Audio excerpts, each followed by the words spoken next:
A'udzubillahi minasyaitonirrajim. Bismillahirrahmanirrahim. Assalamualaikum warahmatullahi wabarakatuh. Alhamdulillah sahabat, kita masih diberikan kesempatan untuk bisa berjumpa di channel ini, tentunya dalam keadaan sehat walafiat. Kali ini kita akan membahas rahasia makhluk terbesar yang pernah Allah Subhanahu wa Ta'ala ciptakan di alam semesta ini. Apa itu?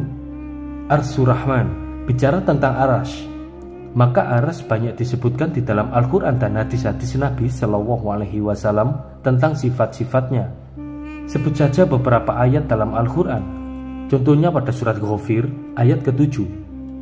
Allah Subhanahu wa Ta'ala mengatakan, Alladzina yahmilunal arsya wa man haulahu yusabbihuna bihamdi rabbihim wa yu'minuna bihi wa yastaghfiruna lilladzina amanu.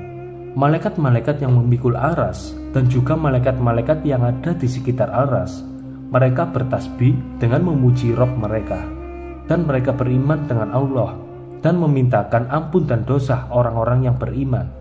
Di sini Allah Subhanahu wa Ta'ala menyebut kata-kata al-aras.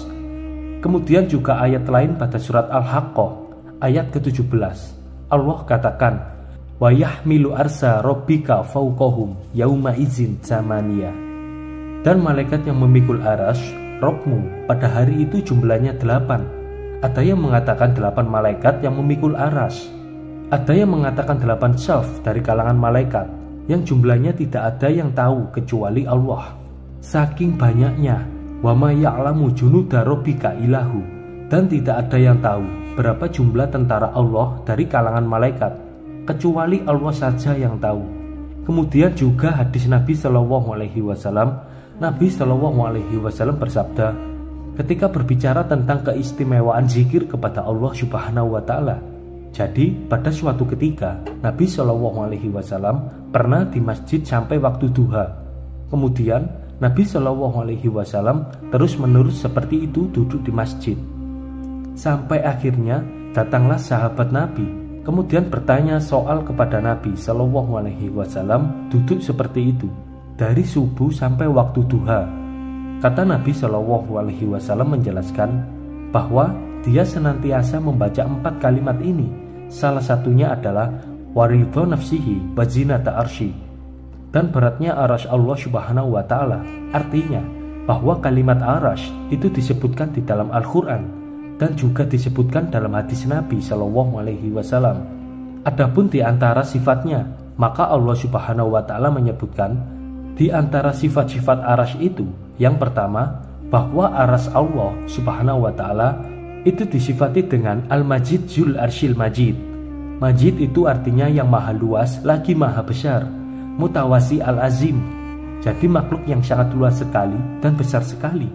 Makanya dalam ayat yang lain Allah Subhanahu wa Ta'ala juga mengatakan Zul Arsyil Azim, pemilik arash yang sangat agung, yang sangat besar. Ya wajar, karena aras Allah Subhanahu wa Ta'ala adalah makhluk yang paling besar yang Allah ciptakan di alam semesta ini.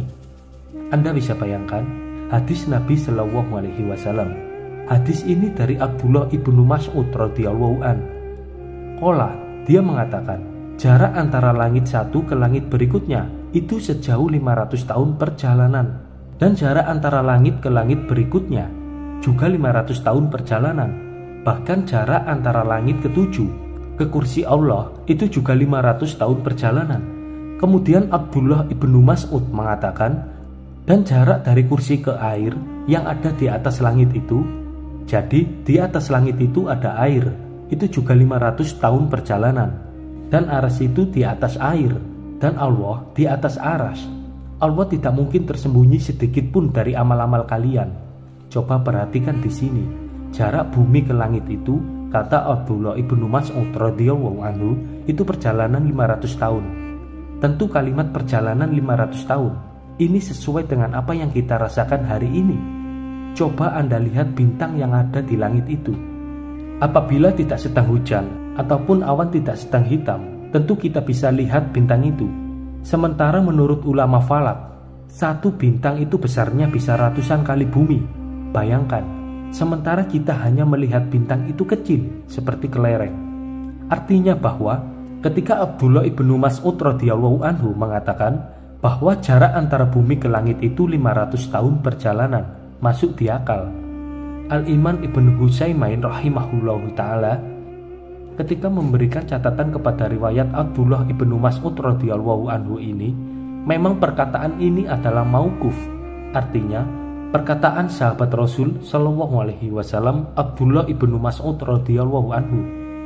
Akan tetapi ini kan perkara gaib. Mengukur jarak dari bumi ke langit pertama, dari langit pertama ke langit kedua, ketiga, keempat sampai ketujuh, dari langit ketujuh sampai ke kursi, dari kursi sampai ke air, dari air sampai ke aras. Ini kan perkara gaib, gak ada yang tahu kecuali Allah subhanahu wa ta'ala. Dan Abdullah ibnu Mas'ud tidak dikenal suka mengambil riwayat Israiliyat, seperti Abdullah ibnu Abbas yang suka meriwayatkan dari Israiliyat. Sehingga pertama ini perkara gaib. Yang kedua, Abdullah ibnu Mas'ud tidak mengambil dari kisah Israiliyat. Maka Syekh Hutsaimin menghukumi bahwa perkataan Ibnu Mas'ud itu ala hukmi rahmi, artinya marfu sampai kepada Nabi Shallallahu alaihi wasallam. Lihat bagaimana jaraknya langit pertama ke langit kedua, 500 tahun perjalanan. Kedua, ketiga, 500 tahun perjalanan. Ketiga, keempat, 500 tahun perjalanan. Begitu juga sampai ketujuh. Berarti aras Allah subhanahu wa ta'ala itu tinggi sekali, karena di atas air, bumi, kemudian 7 lapis langit, kemudian kursi, kemudian air, kemudian aras, dan tidak ada makhluk setelah Allah yang paling tinggi kecuali aras Allah subhanahu wa ta'ala. Adapun besarnya, maka Nabi Shallallahu alaihi wasallam dalam hadis Abu Dzar Al-Ghifari radhiyallahu anhu, dia berkata, "Qultu ya Rasulullah, aku katakan ya Rasulullah, ayu mangzala alaika azam, surah apa yang turun kepadamu paling mulia dalam Al-Quran ini?" Maka Nabi Shallallahu alaihi wasallam mengatakan ayatul kursi, ayat kursi. Kemudian Sumakhol, dia mengatakan ya Abazar, sesungguhnya 7 lapis langit ini, 7 lapis langit bila dibandingkan dengan kursi Allah, maka 7 lapis langit itu seperti cincin yang dilempar di padang pasir. Jadi kalau seandainya kita bandingkan besarnya 7 lapis langit itu, yang satu langit saja, langit di dunia, itu terbentang dari barat ke timur, utara dan selatan, hampir tidak ada batas dan tidak ada tepinya. Lah, besarnya langit pertama digabungkan dengan langit kedua, digabungkan dengan langit ketiga, keempat, kelima, keenam, sampai ketujuh. Kemudian dibandingkan dengan besarnya kursi. Maka Nabi Shallallahu alaihi wasallam mengatakan 7 lapis langit itu ibarat cincin yang dilempar ke padang pasir, dan padang pasir itu kursinya Allah. Kemudian Nabi Shallallahu alaihi wasallam mengatakan, adapun keutamaan aras dibandingkan kursi, seperti keutamaan al-falak di atas cincin halaqah tadi. Artinya bahwa kalau seandainya kursi Allah subhanahu wa ta'ala digabungkan dengan 7 lapis langit, kemudian dibandingkan dengan aras Allah subhanahu wa ta'ala, maka seperti cincin dilempar ke padang pasir. Cincinnya itu kursinya, dan 7 lapis langit, adapun padang pasirnya itu aras Allah subhanahu wa ta'ala. Anda bisa bayangkan besarnya aras Allah subhanahu wa ta'ala dan tingginya aras Allah subhanahu wa ta'ala, dan itu satu makhluk. Bagaimana dengan yang menciptakannya? Allahu Akbar, Allah lebih besar dibandingkan seluruh makhluknya. Bahkan ketika Allah subhanahu wa ta'ala dan Rasulnya menceritakan tentang malaikat-malaikat yang memimpin aras, di mana Allah subhanahu wa ta'ala berfirman tentang masalah para malaikat pemikul aras. Ini jumlahnya samaniyah 8. Bahwa kalimat samaniyah, kalimat 8 ini ada yang mengartikan maksud 8 di sini artinya 8 malaikat.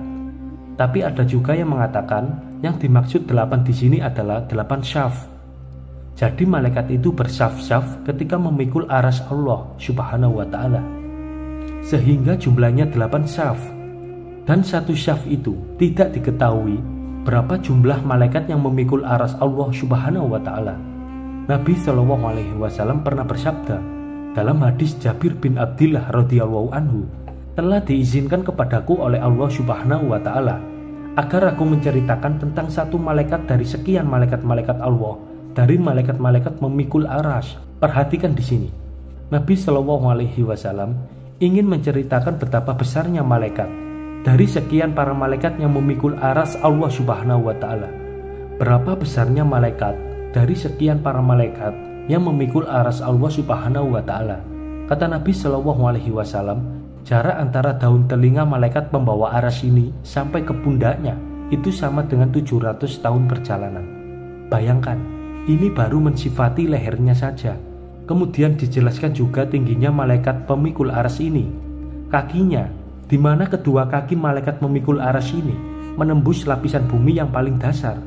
Kemudian badannya menjulang menembus sampai lapisan-lapisan 7 langit yang ada di langit, sampai melintasi kursi, sampai melintasi air, sampai kemudian pundaknya baru memikul aras Allah Subhanahu wa ta'ala. Seraya malaikat itu berkata, lihat bagaimana besarnya malaikat memikul aras ini. Satu malaikat saja, lehernya dari telinga sampai ke bahu sejauh perjalanan 700 tahun perjalanan. Kemudian kakinya menembus lapisan bumi yang paling dasar dari 7 lapis bumi. Kemudian badannya menjulang sampai menembus 7 lapis langit, sampai menembus kursi, sampai menembus air. Kemudian bahunya memikul aras Allah Subhanahu wa ta'ala. Itu satu malaikat. Jadi kalau yang menafsirkan bahwa yang dimaksud dalam Al-Quran yang memikul aras Rohmu di atas mereka pada hari itu samania 8 saf-saf malaikat yang tidak ada yang tahu jumlah mereka kecuali Allah, berarti jumlah malaikat yang sebesar itu banyak sekali. Tidak ada yang tahu jumlahnya kecuali Allah. Semua malaikat besar-besar itu bahwa mereka memikul aras Allah Subhanahu wa ta'ala. Bayangkan betapa besarnya aras Allah Subhanahu wa ta'ala dipikul oleh malaikat yang tidak tahu jumlahnya. Sementara badan mereka sudah saya sifati sebagaimana sabda Nabi SAW, dari 7 lapis bumi yang paling dasar sampai menembus 7 lapis langit, terus menembus kursi, air, baru bahunya memikul aras. Subhanallah. Dan aras Allah Subhanahu wa ta'ala itu memiliki tiang-tiang.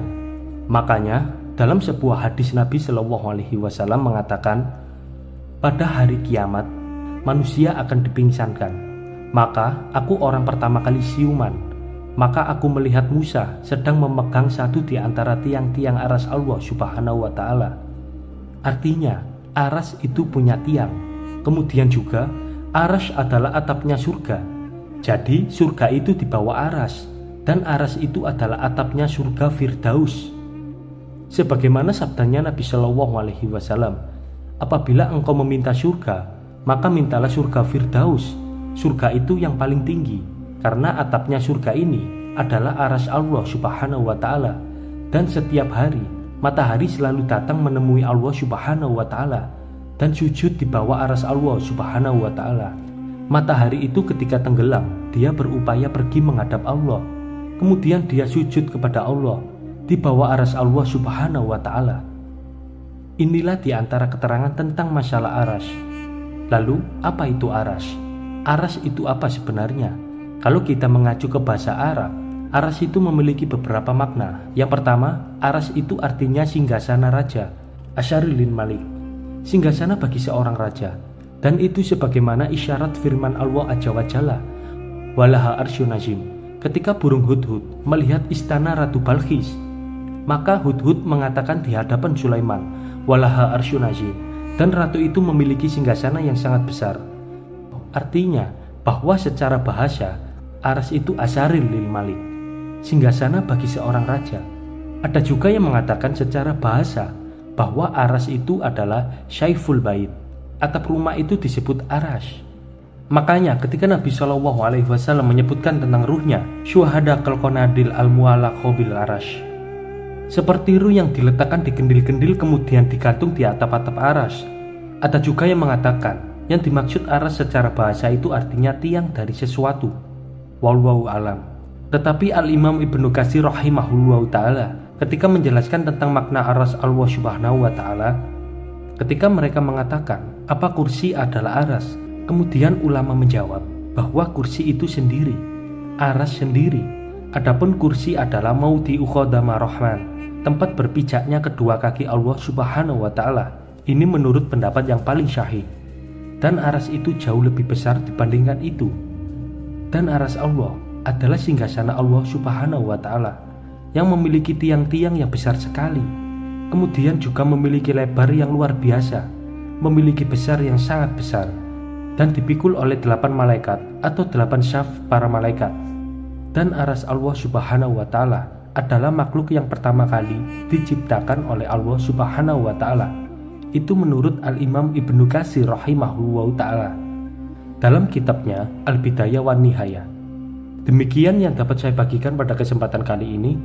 Semoga dengan ini kita bisa menjadikan pelajaran dan mengambil hikmahnya. Amin amin ya rabbal alamin. Wassalamualaikum warahmatullahi wabarakatuh.